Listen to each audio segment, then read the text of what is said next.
আমার দেশ পত্রিকা আপনার সমালোচনা করছে, নগর ভবনে আপনি যা করতেছিলেন সেটা ঠিক ছিল না ভাই, একদমই ঠিক ছিল না। অনেকেই বলার চেষ্টা করতেছে যে ইশরাক সাহেব এটা নিজে নিজে করছে, বিএনপির অন্য বড় নেতাদের নাকি হাত ছিল না, ওনাদের মতামত নেয় নাই। ভাই এত তাড়াতাড়ি ভুলে গেলে হবে? এই যে ঈদের আগে ভাষণ দিল লন্ডন থেকে, ওইখানে কি বললো? বলে নাই যে স্বৈরাচার শাসকের ভূমিকা এই সরকার নামছে, ইশরাক সাহেবকে তার আইনি বৈধতা দিচ্ছে না, নগর ভবনে ঢুকতে দিচ্ছে না, বলে নাই? বলছে তো ভাই, কেন ভুলা যান? তার মানে কি উপর থেকে হুকুম ছিল? হ্যাঁ, লন্ডনে বসার পর একটা সমঝোতা হয়েছে। ৫-৬ ঘন্টা জার্নি করি একটা গাড়িতে করে, ওই একই চোখ বাঁধা হাত বাঁধা অবস্থায় আমি চোখ খুলে দেখলাম একটা আমার সামনে দিয়ে ওই গাড়িটা চলে গেল, সাদা একটা জিপ। ঢাকার উত্তরা থেকে অপহৃত হওয়ার পর তার আর কোনো কিছু মনে নেই। কিছু আইনশৃঙ্খলা বাহিনীর পরিচয়ে সশস্ত্র লোক সাদা পোশাকে আমাকে তুলে নিয়ে যায় এবং সবশেষ এই দেশটাকে ভারতের হাতে তুলেই দিয়েছিল শেখ হাসিনা, যার পুরো নজির আমরা গেল 15 বছরে দেখেছি। তো একই ধরনের ট্রেনিং এই সালাউদ্দিন আহমেদকে দেওয়া হয়েছে বলে আমরা মনে করি, এবং সেটা মনে করার পেছনে কতটা শক্তিশালী যুক্তি আছে সেটা আজকের ভিডিওতে আপনাদেরকে দেখাবো। একদম সালাউদ্দিন আহমেদের নিজের বক্তব্য, এগুলো আমি খুঁজে তারপর বের করেছি যে সে কত ডাহা মিথ্যা কথা তার এই গুম নিয়ে বলেছেন। বাংলাদেশ জামাতে ইসলামীর নিবন্ধন এবং প্রতীককে ফিরিয়ে দিয়েছে আদালত, এবং আদালতের সেই রায়ের পরে আজকের নির্বাচন কমিশন গেজেট প্রকাশ করেছে। গেজেট প্রকাশ করার কারণে সারা বাংলাদেশে জামাত ইসলামের নেতাকর্মী, শুভানুদ্দায়ী, শুভাকাঙ্ক্ষীদের মধ্যে আনন্দ উল্লাস চলছে, এবং তাদের মধ্যে আল্লাহর দরবারে শুকরিয়া আদায়ের একটি দৃষ্টান্ত দেখা গিয়েছে। আসসালামু আলাইকুম দর্শক, আবারও নতুন কিছু গরম গরম খবর নিয়ে আপনাদের সম্মুখে হাজির হয়ে গেলাম। প্রিয় দর্শক শ্রোতা, আশা করি ভিডিওর শুরুতেই আজকের ভিডিওর মূল অংশগুলো আপনারা ভিডিওর শুরুতেই অলরেডি দেখে ফেলেছেন। তো ভিডিওগুলো দেখে তো বুঝতে পেরেছেন, তাই না, যে আজকের ভিডিওটা আসলে কতটুকু গুরুত্বপূর্ণ এবং আকর্ষণীয় হতে চলেছে। তো সবাইকে বলবো ধৈর্য সহকারে আজকের ভিডিওটি পুরোপুরি দেখবেন এবং সকল বিশ্লেষকের বিশ্লেষণগুলো আপনারা মনোযোগ সহকারে শুনবেন। তারপরে ঠান্ডা মাথায় আপনাদের মূল্যবান মতামতটা ভিডিওর কমেন্ট বক্সে লিখে আপনাদের মতামত জানিয়ে দেবেন।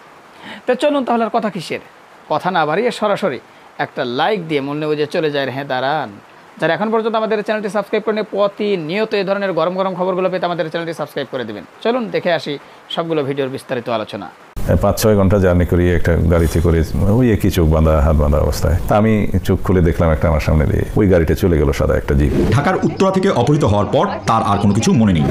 কিছু আইনশৃঙ্খলা বাহিনীর পরিচয়ে সশস্ত্র লোক সাদা পোশাকে আমাকে তুলে নিয়ে যায়, চোখ বেঁধে হাত বেঁধে, এবং এমন একটা জায়গায় রাখে যেটার কক্ষের বর্ণনা আমি তো হবে, যার এক পাশে একটা নালার মতো ছিল, পানির ট্যাপ ছিল, একটা ছিদ্র ছিল যাতে প্রকৃতির ডাকে সাড়া দেওয়া যায়। মেঘালয় আদালতে বিএনপির যুগ্ম মহাসচিব সালাউদ্দিন আহমেদের সর্বোচ্চ 5 বছর কারাদণ্ড হতে পারে। এই মামলাতে সালাউদ্দিন সাহেব তিনি নির্দোষ খালাস পেয়েছিলেন, তাকে কোনো সাজা দেওয়া হয়নি। আসসালামু আলাইকুম। আমরা আজকে হাত বাঁধা এবং চোখ বাঁধা, আপনার হাত দুইটা যদি এইভাবে যদি বাঁধা থাকে, আবার চোখও যদি বাঁধা থাকে, তাহলে আপনাকে কেউ মনে করেন গাড়ি থেকে ফেলে দিল, আটকে নিয়ে যাচ্ছিল জোর করে, গাড়ি থেকে ফেলে দিল হাত আর চোখ বাঁধা অবস্থায়। তো হাত যেহেতু বাঁধা, আপনি চোখ খুলবেন কীভাবে, এটা আপনাদেরকে আজকে শেখানো হবে। বিএনপির একজন স্থায়ী কমিটির সদস্য জনাব সালাউদ্দিন, তো সালাউদ্দিন ভাই আপনাদেরকে আজকে শিখাবেন কীভাবে হাত এবং চোখ বাঁধা থাকলেও হাত দিয়ে চোখ খোলা যায়। আপনারা জানেন যে সালাউদ্দিন আহমেদ তিনি দীর্ঘদিন 10 বছর তিনি ভারতে ছিলেন।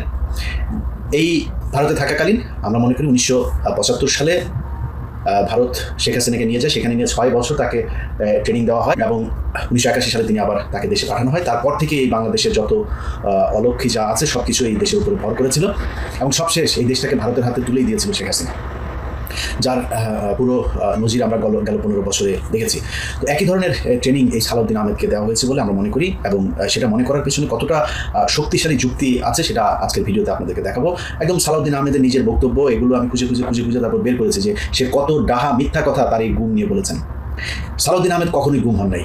সালাউদ্দিন আহমেদ ভারতের রাষ্ট্রীয় অতিথি হিসেবে সেই দেশে গিয়েছিলেন, সেই দেশে তাকে 10 বছর ট্রেনিং দেওয়া হয়েছে, এবং এই যে আজকে যেই বাংলাদেশে রয়ের যেই ক্রাইসিস, তাদের যেই একটা ভ্যাকিউম তৈরি হয়েছে, তাদের পক্ষে আওয়ামী লীগের লোকজন তো আর এখন নাই, তো নতুন করে কারা কাজ করবে, এই কাজ করার লোক হিসেবে তাকে যাতে নিয়োজিত করানো যায় সেই কারণেই তারা তাকে 10 বছর রেখেছিলেন, এবং সেখানে তিনি ট্রেন্ড আপ হয়েছেন। এবং আসার পরে আপনারা নিশ্চয়ই দেখেছেন যে বেয়াদবের মতো ডক্টর মঈন খানকে টপকে তারপরে আপনার মাইক নিয়ে তারপরে তার কথা বলতে হবে। এই কথা তার না, এই কথা তাকে বলতে হবে। কারণ কি? এর কারণ তিনি যেই দিন উত্তরার যে বাসা থেকে তিনি আটক হয়েছিলেন, সেই বাসাতে তিনি এক নারীকে নিয়েছিলেন, এবং ওই নারী সহ এই আইনশৃঙ্খলা বাহিনী তাকে ধরার পরে হতে পারে আমাকে যিনি এই বিষয়টা বলেছেন তিনি যেহেতু নিশ্চিত করেন নাই, বাট হতে পারে সেই মেয়েই হয়তো তাদের ট্রাপ, সেই মেয়েকে দিয়েই তার অবস্থান নিশ্চিত করা হয়েছে, এবং সেখান থেকে তাকে ধরা হয়েছে। ধরার পরে সেগুলো ভিডিও করা হয়েছে, এবং এখন সালাউদ্দিন যা বলছেন সব কিছু তাদের শিখিয়ে দেওয়া, এটার বাইরে তার যাওয়ার কোনো সুযোগ নাই, কারণ তাদের কাছে সেই মেয়ের তার সাথে সব ভিডিও টিডিও সব কিছু তাদের হাতে আছে, সে চাইলেও এখান থেকে বের হতে পারবে না। আচ্ছা, এখন এটা আপনাদের সামনে আমার কোনো প্রমাণ নেই, আপনাদের বিশ্বাস করারও দরকার নাই, এটা আমার আলোচনার বিষয় না। আজকে আলোচনার বিষয় হচ্ছে সালাউদ্দিন আহমেদ যে গুম হন নাই সেটার প্রমাণ সালাউদ্দিন আহমেদ নিজে বলবে আপনাদেরকে আজকে। আচ্ছা, সালাউদ্দিন আহমেদ প্রথমে এটা নিয়ে কোনো দ্বিমত নাই, আইনশৃঙ্খলা বাহিনী বলেন যারাই তাকে তুলে নিয়ে গেছে, তার পরিবার, তিনি, গণমাধ্যম, সব জায়গাতে আমরা একটা জিনিস শুনেছি, তিনি উত্তরের একটা বাসা থেকে আটক হয়েছিলেন। কারা আটক করেছে সালাউদ্দিন আহমেদকে? এগুলো আমার সব চোখ কান বন্ধ ছিল, আমি জানি না। আচ্ছা, এটা খুবই যৌক্তিক একটা বিষয় যে ওনার যেহেতু চোখ হাত পা সব বাধা ছিল, যে কারণে উনি দেখেন নাই যে কারা তুলে নিয়ে গিয়েছিল, যেহেতু তারা পরিচয় দেন নাই। এবার চলেন আমরা গণমাধ্যম ওই সময় কি বলেছিল, তার পরিবারের বরাত দিয়ে গণমাধ্যমকে জানানো হয়েছিল যে তাকে ডিবি পরিচয় দিয়ে ডিবির লোকজন তুলে নিয়ে গেছে। শুনি আমরা সেই নিউজের ক্লিপটা।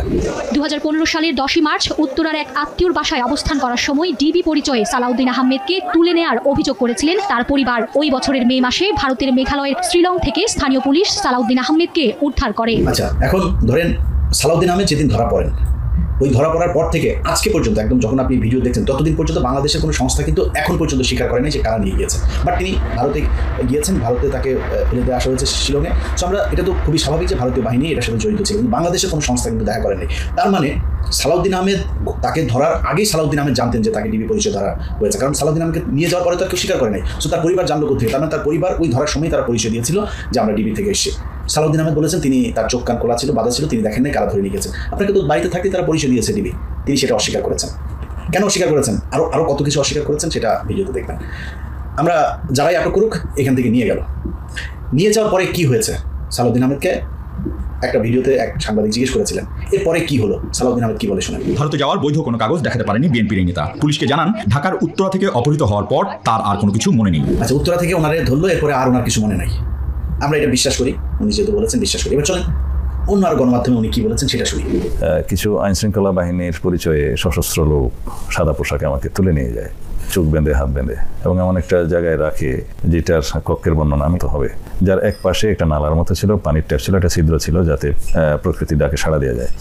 রুফে একটা হাই পাওয়ার ভাল্ব, লোহার দরজা, নিচে খাদ্যদ্রব্য দেওয়ার জন্য একটা জায়গা একটু ফাঁকা ছিল।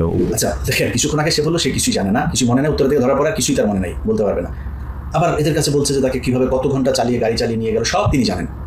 এই জায়গাতেও সমস্যা আছে। ধরেন আপনি যদি যখন একদম ট্রাফিক নাই, তাকে মেঘালয় রাজ্যের রাজধানী শিলংয়ে পাওয়া গেল, তো বাংলাদেশ তারা তো হেলিকপ্টারে নিয়ে যাওয়া হয়নি, গাড়িতে বাই রোডেই তাকে নিয়ে যাওয়া হয়েছে, নিজস্ব গাড়িতে একদম যখন ট্রাফিক না থাকে ওই সময় যদি নিয়ে যাওয়া হয়, ঢাকা থেকে তার যেহেতু পরিবার বলেছেন ডিবি ধরেছেন, ঢাকায় ছিলেন, ঢাকা থেকে যদি আপনি সিলেট সীমান্ত পর্যন্ত যান তাহলে আপনার কয় ঘন্টা, 3 ঘন্টা 4 ঘন্টায় আপনার যাওয়া সম্ভব? তারপর এটা আমরা খুবই মানে বড় বিষয় নিয়ে আলোচনা করার আমরা একটু মেনে নিলাম, নিয়ে যাওয়া হলো।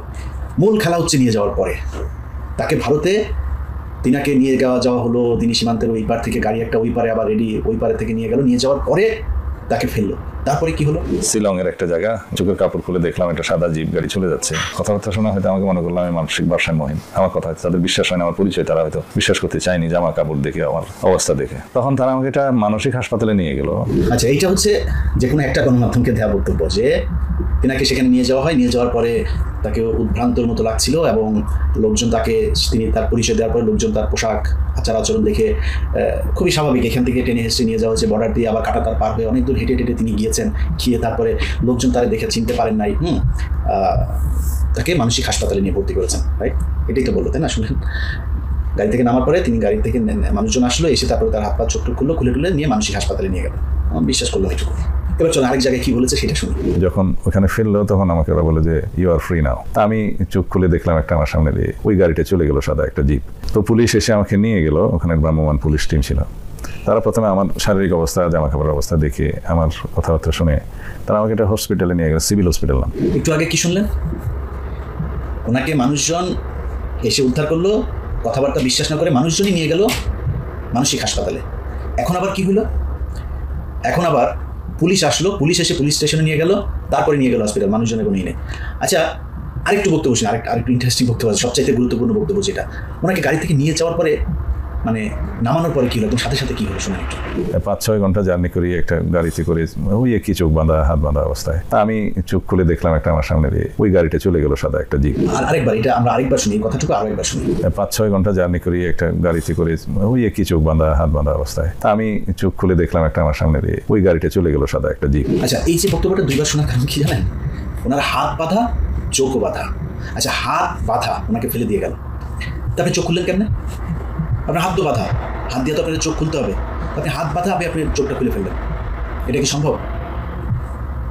এইভাবে পুরো এই যে গুমের ঘটনায় সব কিছু মিথ্যা বানোয়াট কল্প কাহিনী সাজিয়ে নিজে ভিকটিম রোল প্লে করেছেন। পুরো ঘটনাতে তিনি এই যে ভিকটিম সেজেছেন, তিনি আসলে কিছুই না। এটা আইনগতভাবেও যে আমি যা বলছি সেটা হচ্ছে সত্যতা আছে, এটা প্রমাণ করে চলেন আমরা। সালাউদ্দিন আহমেদকে ধরে নিয়ে যাওয়া হয়। আচ্ছা, আপনারা যারা ভারতে গিয়েছেন তারা তো জানবেনই, যারা এই ধরনের বিপদে পড়েছেন তারাও জানবেন। আপনি যখন এই মানে ফরেন অ্যাক্ট তাদের যেটা আছে সেই অ্যাক্টে আপনি যখন করবেন, মানে আটক হবেন, আপনার হাত করা পড়ার সাথে সাথে প্রথম কাজই হবে হাত করায়। আপনি সালাউদ্দিন আহমেদকে নিয়ে ইউটিউবে সার্চ দেবেন, নিউজগুলো দেখবেন, কোনো জায়গায় সালাউদ্দিনকে কোনোদিনও হাত করা পড়ানো হয় নাই। সব কটা জায়গাতে সুন্দর সাদা পাঞ্জাবি, চেহারা তো সুন্দর, প্লে বয়, চকলেট বয়, তো মোটামুটি কিন্তু কোনো জায়গায় তারা হাত করা পড়ানো হয়নি। কি সুন্দর জামায় আদর করে তারপরে নিয়ে গেল। আচ্ছা, আমরা বিভিন্ন গণমাধ্যমে খালি শুনলাম যে সালাউদ্দিন আহমেদের বিচার চলছে, ট্রায়াল চলছে, পরে কি হবে। তারপরে কি হলো? সালাউদ্দিন আহমেদ ভিসা নিয়ে যান নাই, পাসপোর্ট নিয়ে যান নাই সাথে করে, তিনারে জোর করে ডিবি ধরে বা বাংলাদেশের র্যাব বা কোনো একটা সংস্থা ধরে ওই দেশে পাঠিয়ে দিলেন, তিনি ওইখানে পড়ে থাকলেন, কোনো কিছু তো নাই। তাহলে এটা তো অপরাধ। সে অপরাধের জন্য আপনার একদিনও জেল হবে না। সালাউদ্দিন আহমেদের কি কিছু হয়েছিল? শুনুন, আমরা শুনি যে কি হয়েছিল। অবশেষে শুক্রবার বিএনপির এই নেতাকে নির্দোষ ঘোষণা করে মামলা থেকে বেকসুর খালাস দেন শিলং আদালত। আচ্ছা, সালাউদ্দিন আহমেদ বেকসুর এই যে খালাস পেয়ে গেল, কেন পেয়ে গেল, কীভাবে পেয়ে গেল? আমার এক ছোট ভাই, আমাদের এক সাংবাদিক, ওর নাম হচ্ছে আহাদ। তো আহাদ সময় টেলিভিশনে কাজ করতো এক সময়, এখন ও এখানে থাকে। তো ও আমাকে বললো যে ভাই এই ব্যাপার, আমি সেখানে গিয়েছিলাম। আমি ওর আইনজীবীর কাছে যখন সাক্ষাৎকার নিলাম, ওর আইনজীবী বললো যে এখানে এই মামলায় 3 থেকে 5 বছরের নিচে সাজা হবে না, এটা ওকে খাটতেই হবে, আমাদের এখানে কিছুই করণীয় নাই। যেহেতু উনি ইমিগ্রেশন পার হন নাই, সেটা অপরাধ, এখানে কোনো কিছু করণীয় নাই। কিন্তু সময় টিভি সেই নিউজটাও আছে, আমরা একটু নিউজটা শুনি। ভারতে অনুপ্রবেশের অভিযোগে ফরেনার্স অ্যাক্ট 1946-এর 14 ধারা অনুযায়ী মেঘালয় আদালতে বিএনপির যুগ্ম মহাসচিব সালাউদ্দিন আহমেদের সর্বোচ্চ 5 বছর কারাদণ্ড হতে পারে। ভারতে অনুপ্রবেশের দায়ে ফরেনার্স অ্যাক্ট 1946-এর 14 ধারা অনুযায়ী সর্বোচ্চ 5 বছরের শাস্তির বিধান রয়েছে বলে জানান রাষ্ট্রপক্ষের কৌশলী। আমি বিং পাবলিক প্রসিকিউটর, আমার আর্গুমেন্ট আমি চাইবো যে 5 বছর ম্যাক্সিমাম। আচ্ছা, এই সংবাদ সংগ্রহ করতে ভারতে গিয়েছিলেন আহাদ, এবং আহাদ সেখানে সালাউদ্দিন সাহেব কোন বাসায় ছিল, সেই বাসার ধরনটাও, সেই বাসাতে গিয়েছিল, সেই বাসায় গিয়ে সেই বাসার পরিবেশ কেমন সেটাও সে দেখে এসছে। আমরা আহাদের কাছ থেকে একটু শুনি যে ঘটনা কি করেছিল। আমার যতটুকু মনে পড়ছে 2016 সালের মার্চের শুরুর দিকে আমি গিয়েছিলাম ভারতের শিলংয়ে সালাউদ্দিন সাহেবের একটা ইন্টারভিউ নিতে এবং তার মামলা কি পর্যায়ে রয়েছে সেই বিষয়ে জানতে। সেখানে গিয়ে টাইমস অফ ইন্ডিয়ায় একজন সাংবাদিক কাজ করেন আমার বন্ধু, তার সহায়তায় সালাউদ্দিন সাহেবের বাড়িতে গেলাম, যে বাড়িতে তিনি থাকেন। সেই বাড়িতে গিয়ে অসাধারণ একটি বাড়ি, যেটা বাংলো বাড়ি। আমি আমেরিকায় আসার আগে এত সুন্দর আমি বাড়ি দেখিনি। সেই বাড়িতে তিনি থাকতেন, কিন্তু সেই বাড়িতে গিয়ে আমি তাকে পাইনি। আমি যতটুকু মনে পড়ছে 12টা বা 1টার দিকে গিয়েছিলাম। তারপরে তাকে না পেয়ে আমরা আদালতে গিয়ে তার মামলার সরকারি কৌশলী যিনি রয়েছেন তার ইন্টারভিউ নেই, এবং সরকারি আইনজীবী তিনি আমাদেরকে বলেছিলেন যেহেতু সালাউদ্দিন সাহেব ভারতে বিনা পাসপোর্টে তিনি অনুপ্রবেশ করেছেন, বিনা ভিসায় অনুপ্রবেশ করেছেন, সে কারণে অবৈধ অনুপ্রবেশের দায়ে তার সাজা হতে পারে সেই দেশে, এবং ভারতের আইন অনুযায়ী তার 3 থেকে 5 বছরের সাজা হতে পারে। আহাদ যখন আইনজীবীর সাথে কথা বলে, সেই আইনজীবীও কিন্তু তাকে বলেছিল সাজা হবে। এটাতে সে খুবই সারপ্রাইজ হয়েছে যে এই মামলায় তারপর সাজা হলো না কেন, সেটা জানে না। আহাদের কাছ থেকে শুনি আমরা। তারপরে আমরা যেটা দেখলাম, যখন এই মামলার রায় হলো, তখন এই মামলাতে সালাউদ্দিন সাহেব তিনি নির্দোষ খালাস পেয়েছিলেন, তাকে কোনো সাজা দেওয়া হয়নি। তারপরে আমরা দেখেছি এটা যখন উচ্চ আদালতে এই মামলা যায়, সেই উচ্চ আদালতে সালাউদ্দিন সাহেব এই মামলার রায় তার পক্ষে ছিল। এই হচ্ছে অবস্থা। তারপরেও তার কোনো খুশি হয় নাই, আইনজীবী নিজেও জানেন না কেমনে হইলো, কি হইলো। রাজকীয় জায়গায় তিনি থাকতেন, তো তিনার বেকসুর খালাস হয়ে গেল। আচ্ছা, বাংলাদেশ জামাতে ইসলামীর নিবন্ধন এবং প্রতীককে ফিরিয়ে দিয়েছে আদালত, এবং আদালতের সেই রায়ের পরে আজকের নির্বাচন কমিশন গেজেট প্রকাশ করেছে। গেজেট প্রকাশ করার কারণে সারা বাংলাদেশে জামাত ইসলামের নেতাকর্মী, শুভানুদ্দায়ী, শুভাকাঙ্ক্ষীদের মধ্যে আনন্দ উল্লাস চলছে, এবং তাদের মধ্যে আল্লাহর দরবারে শুকরিয়া আদায়ের একটি দৃষ্টান্ত দেখা গিয়েছে। আমি শুরুতেই বলেছিলাম যে বাংলাদেশের এই সরকারের আমলে অন্তত জামাত ইসলামের নিবন্ধন এবং মার্কা আটকে রাখার কোনো সুযোগ নেই, এবং এই সরকারের অধীনে যদি নির্বাচন হতে হয় তাহলে এই বাংলাদেশে বড় বড় রাজনৈতিক দলগুলোকে বাদ দিয়ে নির্বাচনের কোনো সুযোগ নেই। সাধারণত বাংলাদেশে বড় 2-3টি রাজনৈতিক দল যদি আপনি হিসাব করেন, বাংলাদেশ জাতীয়তাবাদী দল, জামাত ইসলামী, ইসলামী আন্দোলন বাংলাদেশ, এরপরে নতুন আরও বেশ কিছু ছোট বড় রাজনৈতিক দল প্রতিষ্ঠিত হচ্ছে এবং তারা মার্কা কেউ পেয়েছেন কেউ পাচ্ছেন, এভাবে রেজিস্ট্রেশন এখনও চলমান রয়েছে। তো স্বভাবতই বাংলাদেশে যদি একটি সুষ্ঠু সুন্দর নির্বাচন করতে হয়, সেক্ষেত্রে আপনি কার সাথে নির্বাচন করবেন? যারা এতদিন অনেকেই লাফালাফি করেছেন, শত্রুতার কারণে হোক, সম্পর্ক নষ্টের কারণে হোক, কিংবা জামাতকে ইসলামী দল হিসাবে পছন্দ অপছন্দ এগুলোর কারণে হোক, যে কোনো কারণেই হোক, হিংসুটে কিছু মানুষরা যারা প্রতীক পাক সেটা চাননি, নিবন্ধন ফিরে আসুক সেটা চাননি, তারা আসলে বিবেকহীন কাজ করেছেন এবং আজকে আপনাদের জন্য শিক্ষা হয়ে রইল। আমি অনেক আগে আইন কানুন না বোঝা একজন মানুষ হিসাবেও বেসিক সাধারণ নলেজ থেকেই বলেছিলাম এই দেশে জামাত ছাড়া নির্বাচন হবে না, এদেশে বিএনপি ছাড়া নির্বাচন হবে না। এবং এই দুটো দলের মধ্যেই সামঞ্জস্যতা, নির্বাচনকে সুষ্ঠু সুন্দর করার জন্য, বাংলাদেশের মানুষের অধিকার প্রতিষ্ঠার জন্যই এর একটা মাইনাস করে আরেকটা দিয়ে নির্বাচন হবে না। ধরে নেন বিএনপিকে আপনি মাইনাস করে দিবেন, বাংলাদেশে নির্বাচন হবে না। ঠিক তেমনিভাবে বলেছিলাম জামাত ইসলামকে বাদ দিয়ে এদেশে কোনো নির্বাচন হবে না, হতে পারে না। নির্বাচনের প্রয়োজনীয় জামাত সঠিক সময়ে তার নিবন্ধনও পাবে, মার্কাও ফিরে পাবে। এবং আমি এও বলেছিলাম যে এমন একটা সময় জামাত এই কার্যক্রমগুলো তার হাতে ফিরে পাবে যখন তারা এটা ফিরে পেলে নতুন করে উৎসাহ উদ্দীপনা নিয়ে তারা মাঠে নামতে পারে। দেখেন জামাত ইসলাম কিন্তু গ্রাজুয়ালি তাদের অ্যাচিভমেন্টগুলো গ্রো করা শুরু করে দিয়েছে এবং তারা অত্যন্ত পৌরখোর রাজনীতিবিদের পরিচয় দিয়েছে এবং অত্যন্ত তারা যে রাজনীতিতে ম্যাচুরিটি অর্জন করেছে তার প্রমাণ তাদের বেশ কয়েক মাস পর্যন্ত আন্দোলন সংগ্রামের মধ্যে আমার দেশবাসী, বাংলাদেশের মানুষ দেখতে পাচ্ছে। যেমন একবার কিন্তু আপনারা জানেন এটিএম আজহারুল সাহেবের মুক্তির জন্য জামাত ঘোষণা করতে বাধ্য হয়েছিল যে আমিরে জামাত জেলে যাবেন, কিন্তু তারা কিন্তু পরবর্তীতে ডক্টর মোহাম্মদ ইউনূস সাহেবের বৈঠকে গিয়ে এই সিদ্ধান্ত পরিবর্তন করেছেন এবং সরকারের প্রতি আস্থা রেখেছেন, কৌশল অবলম্বন করেছেন, আইন তার গতিতে চালিয়ে তারপরে সেখান থেকে আইনি প্রক্রিয়ার মাধ্যমে কিন্তু এটিএম আজহার সাহেব মুক্তি হয়েছেন। এটা কিন্তু জামাতের একটি বড় অর্জন, এই জন্য যে 2013 সালে যে মিথ্যাচার করে ফাঁসির কাস্টে ঝুলিয়েছিল সেই মানুষদেরও এই যে ফাঁসির কাস্টে ঝুলিয়ে একটি প্রশ্নবিদ্ধ করে রেখে গিয়েছিল শেখ হাসিনা, সেটার চূড়ান্ত পরাজয় হয়েছে শেখ হাসিনার এবং জামাতের বিজয় হয়েছে এটিএম আজহার সাহেবকে মুক্ত করে এনে যে 13 সালের সাজানো সেই নাটকগুলো আসলে মিথ্যায় ভরপুর ছিল। তেমনিভাবে আবার এই যে নিবন্ধন বাতিল করা, তাদের মার্কা, এই যে তাদের প্রতীক, এই প্রতীককে নিষিদ্ধ করা হয়েছিল আওয়ামী লীগ জুলুম করে, তার আবার একটি নতুন জনগণের কাছে কিন্তু স্পষ্ট ধারণা এখন প্রকাশ পেল এবং জামাত এখন তাদের এই মার্কা পাওয়ার মধ্য থেকে তাদের মধ্যে একটা চেতনা কাজ করবে, যেহেতু তারা দীর্ঘদিন পর্যন্ত এই মার্কার সাথে সংস্পর্শ নেই, নির্বাচনগুলোতে তাদের মার্কা দিয়ে নির্বাচন করতে পারেনি, যদিও 16 বছর কোনো নির্বাচনই ওই অর্থে হয়নি, সবগুলোই ছিল ভ্রান্ত, বানোয়াট এবং রাতের ভোট, সে কারণে জামাত হয়তো সেই জায়গায় অতটা ফিল করেনি। কিন্তু এখন এই নির্বাচনে জামাতের জন্য অত্যন্ত গুরুত্বপূর্ণ ছিল দাঁড়িপাল্লা মার্কা এবং তাদের এই দলের নিবন্ধন ফিরে পাওয়া। আজকে তারা ফিরে এসেছে, আমি সবচেয়ে বেশি খুশি। কেন খুশি? এজন্যই খুশি, আমি গণতন্ত্র বিশ্বাসের জন্য এমন বিশ্বাস করি না যে আমার প্রতিপক্ষ আমার সবাইকে বানিয়ে ফেলতে হবে। আমি গণতন্ত্র ওইটাই বিশ্বাস করি যে 5ই আগস্টের পরে এই যে জুলাই বিপ্লব সংগঠিত হওয়ার পরে আওয়ামী লীগ পালিয়ে গিয়েছে, এই পালিয়ে যাওয়ার ক্ষেত্রে যারা যারা অবদান রেখেছে প্রত্যেকের ওয়েল উইশার্স আমি। কারণ এই বাংলাদেশটাকে আজকে তাদের এই ত্যাগের উপরে ভিত্তি করেই এখন বিনির্মিত হচ্ছে এবং সবাই প্রচেষ্টা চালিয়ে যাচ্ছে। এখানে বিএনপির অবদান আছে, জামাত শিবিরের অবদান আছে, ইসলামী আন্দোলনের অবদান আছে, হেফাজতের কওমি আলেমদের অবদান আছে, ছোট বড় অন্য সকল রাজনীতির অবদান আছে, ছাত্রদের সবচাইতে, নারীদের সবচেয়ে মুখ্য ভূমিকা ছিল এই জুলাই বিপ্লবের আন্দোলনের সময়, যেটা পরবর্তীতে বৈষম্য বিরোধী আন্দোলন থেকে এখন এনসিপি দল গঠিত হয়েছে। তো এই যে সামগ্রিক দৃষ্টিভঙ্গিতে সবার অবদান, এদের কাউকেই তো বাদ দেওয়ার আমার প্রয়োজন নেই। আমরা তাদেরকে নিয়ে নির্বাচন করব, এই নির্বাচনে যে জয়যুক্ত হবে, জনগণ যাকে ভোট দিবে সে জয়যুক্ত হবে। আমি তো 16 বছর ওই একই কথা বলেছি যে আমরা ভোটের অধিকার চাই, আমরা নির্বাচন চাই, আমরা সুষ্ঠু সুন্দর ধারায় জনগণের অধিকারকে প্রতিষ্ঠিত করতে চাই। তাহলে আমার ভিতর ভয় থাকবে কেন? জামাত আসবে না, জামাত ছাড়া আরেকজন আসবে না, বিএনপি আসবে না, চরমনাই আসবে না, হেফাজত আসবে, কে আসবে? জনগণ উইল ডিসাইড। এখন সেই জনগণের ডিসাইডের জন্যই জামাতের এই নিবন্ধন এবং প্রতীকটা অত্যন্ত গুরুত্বপূর্ণ ছিল। আমার কাছে মনে হচ্ছে আগামী নির্বাচনটা একটা খেলা জমবে। কোনো সন্দেহ নাই যে নির্বাচনটা খুব সহজেই আপনার কেউ পার পেয়ে যাবে এমন কোনো সুযোগ নেই। জামাতও পার পাতে পারবে না, সহজেই মুক্তি পাবে না, যে বিএনপি সহজেই মুক্তি পাবে না, কিংবা অন্য যে সকল রাজনৈতিক দল, প্রত্যেকেরই রাজনৈতিক খেলা আজ থেকে এখন থেকে জমে উঠবে। এখানে সমীকরণ হতে পারে জোট ভিত্তিক, কে কার জোটে কত মানুষ ভিড়াতে পারে।